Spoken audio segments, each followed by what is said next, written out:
যে এইভাবে দেশ চলতে পারে না, আমলাদের দুর্নীতি খতিয়ে দেখতে হবে।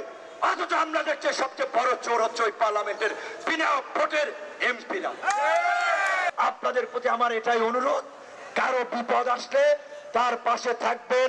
কেউ নিখোঁজ হলে সরাসরি ভারতীয় এমবেসি ঘেরাও করে এমবেসিতে গিয়ে খোঁজ দিবেন ও এমবেসির মধ্যে আছে কিনা। আসসালামু আলাইকুম প্রিয় দর্শক, সংসদে যারা কথা বলে তারাই সবচেয়ে বড় চোর। এবং তিনি আরও বলেন যে এই বাংলাদেশকে বাঁচাতে হলে বাহিরের শক্তি নয় বরং নিজেদের শক্তি দিয়ে যুদ্ধ করতে হবে।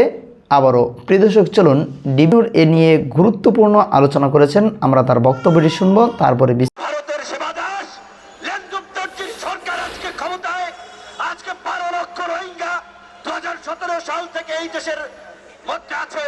এখন পর্যন্ত 17 জন রোহিঙ্গাকে এই লেনদুপ্তর্জির সরকার পাঠাতে পারে না। এই বড় বড় কথা বলে, এমনকি এই রোহিঙ্গা নিয়ে যখন জাতিসংঘে আলোচনা হয়, প্রস্তাবনা আসে, বরাবর ভারত বাংলাদেশের বিরুদ্ধে এবং মিয়ানমারের পক্ষে অবস্থান নিয়েছে।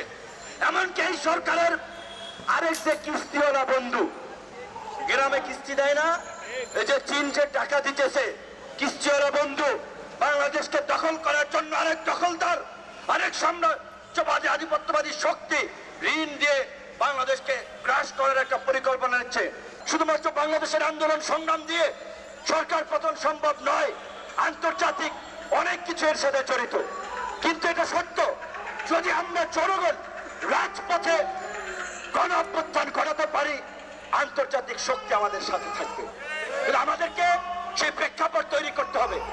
আজকে এই ভারতের সাথে স্বাধীনতা সার্বভৌমত্ব চুক্তির বিরুদ্ধে সুখপাত আন্দোলনে থাকা গণতন্ত্রকামী দেশপ্রেমিক সকল রাজনৈতিক দলকে রাজপথে নেমে আগ্রাসনের বিরুদ্ধে আমরা প্রতিবাদ করার আহ্বান জানাই। শেখ হাসিনা সরকারকে স্পষ্টভাবে বলে দিতে চাই, এতদিন যা করেছেন বাংলাদেশের বুকের মধ্য দিয়ে ভারতীয় রেল লাইন যাবে না।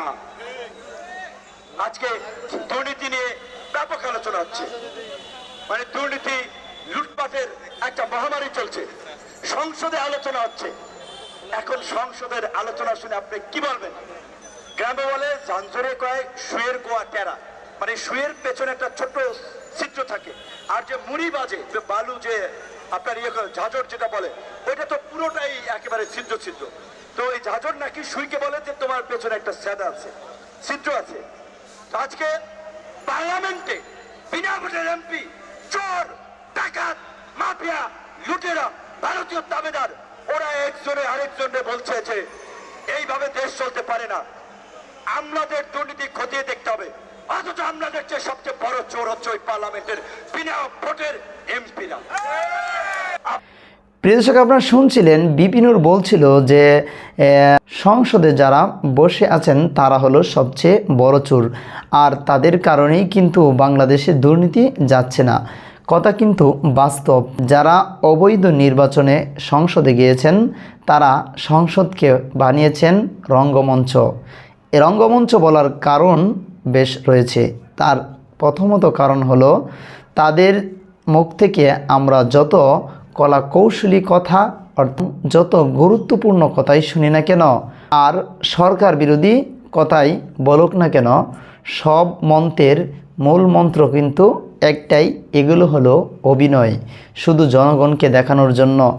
সংসদে অনেকেই প্রধানমন্ত্রীর সমালোচনা করেন, আরও সমালোচনা করেন বাজেট নিয়ে, বিভিন্ন অন্যায়কে তুলে ধরেন সংসদে এবং প্রতিবাদী কণ্ঠস্বর মানুষকে বলে শোনায়। মূল কথা কিন্তু সেখানে নয়, এটি একটি অভিনয় চলছে জাতীয় সংসদে, এছাড়া আর কিছুই নয়।